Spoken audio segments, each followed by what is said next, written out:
अस्सलाम वालेकुम everyone. Mid term से पहले हम लोगों ने प्रोजेक्टाइल मोशन के कुछ केसेस डिस्कस किए थे जिनमें हमारे पास डेंसिटी करेक्शन तक हम लोग डिस्कस कर चुके हुए थे। सो आफ्टर दिस हमारे पास प्रोजेक्टाइल मोशन का स्पेशल केस है बैटेड बॉल।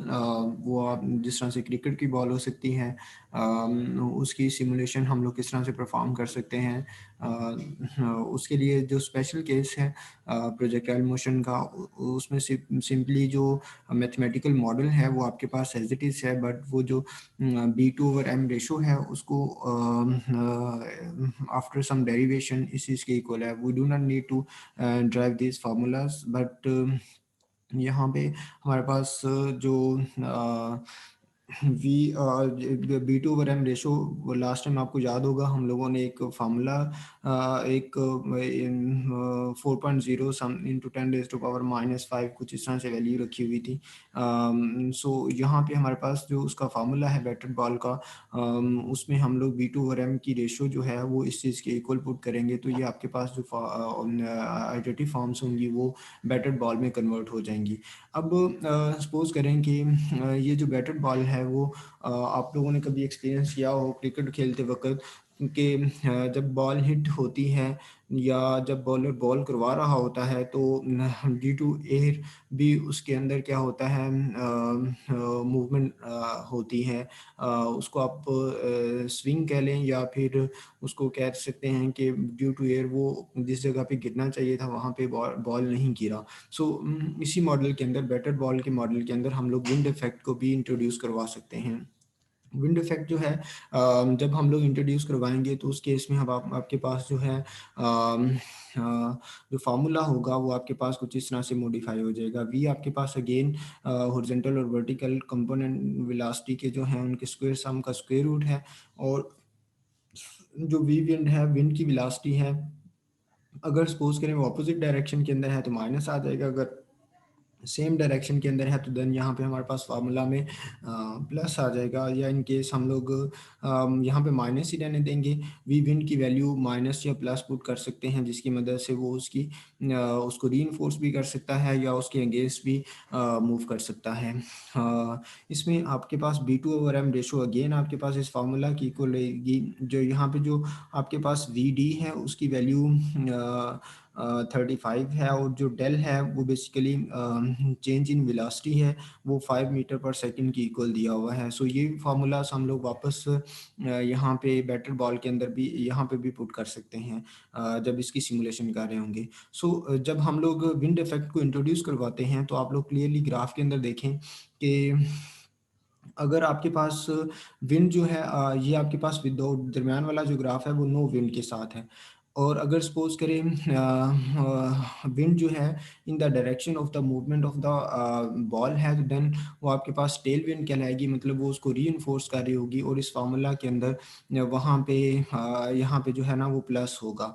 अब सिमिलरली जब आपके पास वो against the movement of the batter ball होगी तो देन वो उसकी मोशन को क्या करेगी, रेजिस्टेंस शो करेगी, और वो एक्चुअल पास से थोड़ा सा पहले क्या करेगी, गिर जाएगी। सो सम टाइम जब प्लेयर उसको कैच कर रहा होता है तो उसको इन चीज़ों का भी ज़हन में रखना पड़ता है कि विंड जो है वो उसकी मूवमेंट के ऊपर इफेक्ट डाल रही होगी, सो एक्चुअली जो जिस पॉइंट के ऊपर उसको गिरना चाहिए वो वहाँ पे नहीं गिरेगी। सो विंड इफेक्ट जो है वो उसकी मूवमेंट के ऊपर कुछ इस तरह से इफेक्ट डालेगी। सो अगेन मैंने जैसे बोला कि यहाँ पे ये जो वी विंड अगर नेगेटिव होगी तो यहाँ पे ये बेसिकली प्लस होके उसको री कर रही होगी, और अगर वी विंड पॉजिटिव है तो इसका मतलब ये होगा कि जो पॉजिटिव है तो इसका मतलब है वो उसमें से ओवरऑल नेगेटिव हो रही है, तो नेगेटिव होने की वजह से वो उसकी मोशन के अंदर क्या कर रही है, रिकावट पेश कर रही है। सो ये चीज़ आपको ज़हन में रखना पड़ेगा जब हम लोग इम्प्लीमेंट करेंगे। मैं इसकी सिमुलेशन जब परफॉर्म करूँगा वहाँ पे भी इसको डिटेल्स के साथ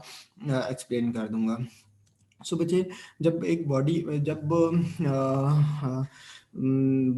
बॉल जब मूव कर रही होती है तो during that apart from other factors drag force due to air and ETC, जो वो बॉडी होती है वो अपने एक्सिस के अराउंड रोटेट भी कर रही होती है।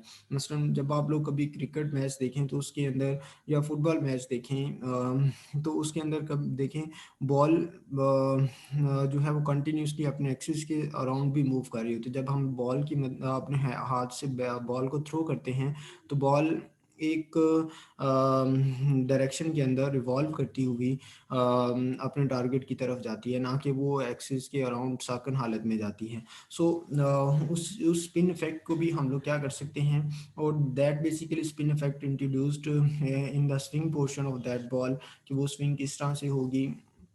और इसी बेस के ऊपर, इसी वजह से प्लेयर्स हैं वो कंटिन्यूसली बॉल की एक साइड को क्या कर रहे होते हैं, शाइन कर रहे होते हैं। जितनी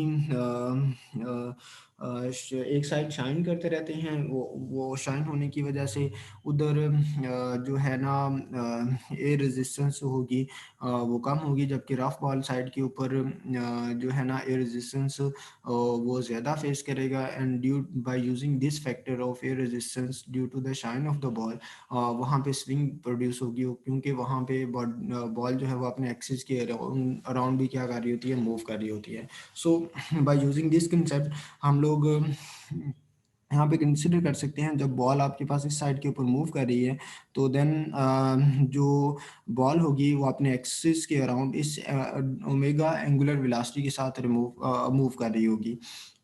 सो जो ड्रैग फोर्स होगी वो उसकी अपोजिट डायरेक्शन के अंदर होगी, और वो मूव वो इस डायरेक्शन के अंदर कर रहा है। एंड सपोज करें कि वो अलोंग एक्स एक्सिस मूव कर रहा है, तो डायरेक्ट जो आपके पास ड्रैग फोर्स की डायरेक्शन है वो अपोजिट में होगी, और जो magnus force due to the spin effect होगी वो अवर डायरेक्शन के अंदर होगी, due to the angular velocity of this body. अस्सलाम वालेकुम। जी सर। सर मैं ना लेक्चर रिकॉर्ड कर रहा हूँ।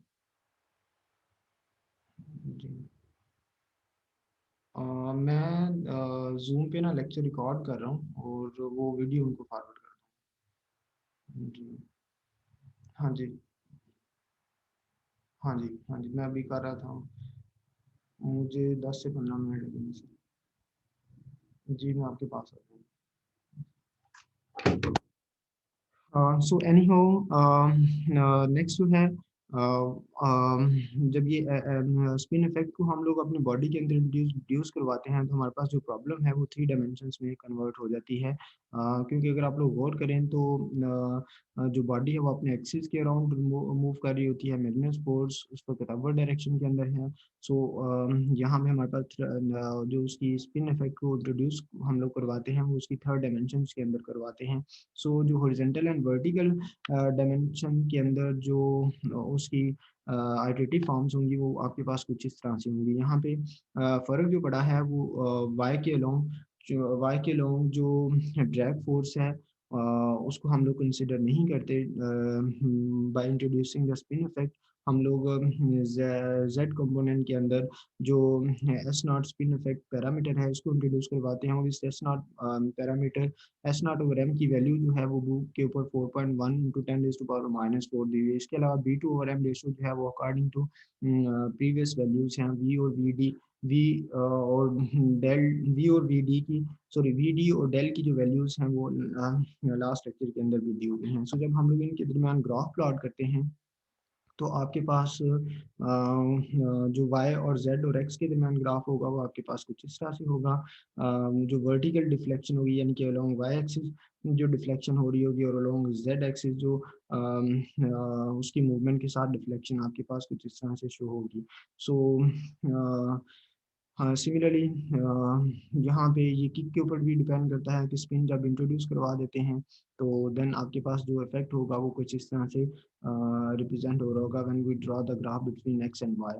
सो इनकी जो डिटेल है वो ये नीचे एक्सप्लेन भी की हुई है फिगर्स की डिस्क्रिप्शन के अंदर, आप इसको भी डिटेल से पढ़ सकते हैं। इसके अलावा आप मजीद थ्योरेटिकल डिस्क्रिप्शन के लिए बुक को पढ़ें। ये तीनों इफेक्ट्स जो हैं simple batted ball, wind effect और स्पिन इफेक्ट वहाँ पे डिटेल के साथ डिस्कस किए हुए हैं। सो अगर कोई क्वेश्चन हो तो आप लोग अगेन व्हाट्सएप ग्रुप के अंदर डिटेल से पूछ सकते हैं। नेक्स्ट लेक्चर के अंदर मैं इसकी सिमुलेशन परफॉर्म करूँगा और वो आप लोगों के साथ शेयर कर दूँगा तमाम मेथड्स की। ओके टेक केयर, अल्लाह हाफिज़।